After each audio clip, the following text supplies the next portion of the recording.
যে ব্র্যান্ড একসময় কোটি কোটি ভারতীয়র ভরসার প্রতীক ছিল, আজ তার নাম শুনলেই ভেসে ওঠে মামলা, বিতর্ক আর অবিশ্বাসের ছায়া। এক সময় ছিল ভারতীয় বাজারে বিদেশি ব্র্যান্ডের রাজত্ব চলত। টুথপেস্ট থেকে সাবান সব কিছুতেই ছিল বিদেশি ব্র্যান্ডের দাপট। তখনই একজন যোগগুরু আর তার সহযোগী মিলে এই ব্যবসাতে নামার সিদ্ধান্ত নেয়। তখন তারা পতঞ্জলি আয়ুর্বেদাকে শুরু করলেন। পতঞ্জলির গল্প শুরু হয় খুবই ক্ষুদ্র আকারে। হরিদ্বারে তারা একটি ছোট্ট ইউনিট থেকে এই ব্যবসাটিকে পরিচালনা করত, কিন্তু কয়েক বছরের মধ্যে এই ব্যবসাটি ভারতবর্ষের প্রতিটি রাজ্যে, এমনকি প্রতিটি শহরে, এমনকি প্রতিটি ঘরে ঘরে পৌঁছে যায়। পতঞ্জলির সাফল্যের পিছনে শুধু আয়ুর্বেদ ছিল না, ছিল এক অদ্ভুত মিশ্রণ। স্বদেশি আবেগ, সস্তা দাম আর অ্যাগ্রেসিভ মার্কেটিং পতঞ্জলিকে অনেক ওপরে নিয়ে গিয়েছিল। বাবা রামদেব শুধু যোগগুরু ছিলেন না, তিনি ছিলেন পতঞ্জলির সবথেকে বড় ব্র্যান্ড অ্যাম্বাসেডর। টিভি, পত্রিকা, বিলবোর্ড, এমনকি যোগ শিবিরে স্বাস্থ্যের সাথে সাথে তিনি তার নিজের পণ্যকে প্রচার করতেন। শুরুতে পতঞ্জলি আয়ুর্বেদিক প্রোডাক্ট বিক্রি করত, কিন্তু অল্প দিনেই তারা এফএমসিজি মার্কেটের অন্যান্য প্রোডাক্টগুলিকে বানাতে শুরু করলো, যেমন সাবান, শ্যাম্পু, নুডলস, বিস্কুট, ঘি, ডিটারজেন্ট। প্রায় প্রতিটি এফএমসিজি প্রোডাক্টই তারা বানাতে শুরু করে দিল। আর এইভাবেই তারা এক দশকের মধ্যে ভারতবর্ষের সবথেকে বড় এফএমসিজি মার্কেট লিডার হয়ে উঠেছিল। চলুন এখন দেখি তাদের ব্যবসায়িক মডেল আর মার্কেটিং কৌশলগুলো কেমন ছিল সেটা দেখি। পতঞ্জলির বিজনেস মডেলকে সংক্ষেপে বলা হয় লো প্রাইস, হাই ট্রাস্ট আর ফাস্ট এক্সপেনশন। ভারতীয় গ্রাহকের মনে একটা ভারতীয় প্রোডাক্টের জন্য আলাদাই আবেগ কাজ করে, আর এইটাকেই তারা হাতিয়ার বানিয়েছিল। শুরুতে তাদের পণ্যের সংখ্যা ছিল অনেক কম, কিন্তু তারপর তারা আস্তে আস্তে অনেক এসকেইউ লঞ্চ করলো, যেমন টুথপেস্ট, সাবান, শ্যাম্পু, আটা, ঘি, নুডলস, জুস, বিস্কুট, এমনকি কসমেটিকও। আর এই ডাইভার্সিফিকেশন তাদের প্রতিযোগীদের অনেক চ্যালেঞ্জের মুখে ফেলে দিয়েছিল। আর তাদের প্রোডাক্টের দাম তাদের প্রতিযোগী ব্র্যান্ডগুলোর থেকে 20-30% কম ছিল। তারা বিজ্ঞাপনে কম খরচ করত, আর তাদের ডিস্ট্রিবিউশন মডেল ছিল ডাইরেক্ট ফ্যাক্টরি টু স্টোর। আর এই জন্যই কোনো মিডিলম্যানকে টাকা দিতে হতো না, আর সেই টাকাটা বেঁচে যেত।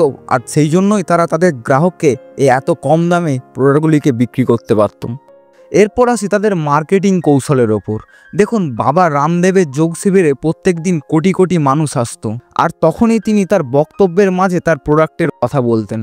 আর এই কারণেই তারা কোটি কোটি টাকার বিজ্ঞাপনের প্রায় সমান প্রভাব ফ্রিতে পেতেন। পতঞ্জলির একটি অনন্য ডিস্ট্রিবিউশন স্ট্র্যাটেজি ছিল। তারা শুধু সুপার মার্কেট নয়, তারা নিজেদের স্টোর খুলে ফেলেছিল। 2016 সালের মধ্যে তারা দেশে প্রায় 4000টি পতঞ্জলির চিকিৎসালয় আর মেগা স্টোর খুলে ফেলেছিল। এরপর আসি তাদের কোম্পানির ভ্যালুয়েশনের ওপর। দেখুন, 2006 সালে 50 কোটি ছিল তাদের ভ্যালুয়েশন।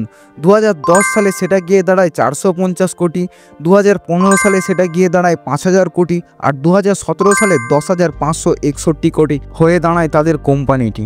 মাত্র 11 বছরে তারা ডবল ডিজিট কোম্পানি থেকে বিলিয়ন ডলারের কোম্পানিতে পরিণত হয়। পতঞ্জলির দ্রুত উত্থান দেখে হিন্দুস্তান ইউনিলিভার, কোলগেট, ডাবরের মতো জায়ান্ট ব্র্যান্ডগুলো চাপে পড়ে যায়। তারা তখন তাদের পণ্যের দাম কমাতে শুরু করে। কেউ কেউ আবার নিজস্ব আয়ুর্বেদিক সাব ব্র্যান্ডও শুরু করে দেয়, যেমন HUL-এর আয়ুষ, কোলগেটের ভেদশক্তি। পতঞ্জলি একসময় গ্রামীণ বাজারেও পৌঁছে গিয়েছিল, কিন্তু বড় বড় ব্র্যান্ডগুলো যেমন HUL, কোলগেট, এই সমস্ত ব্র্যান্ডগুলো ওই গ্রামীণ বাজারে ঠিকমতোভাবে তখনও পৌঁছাতে পারেনি, বা তারা চিন্তা করেনি, বা তারা গুরুত্ব দেয়নি। 2015 থেকে 17 সালের মাঝখানে মিডিয়া সবথেকে প্রিয় টপিক ছিল পতঞ্জলি।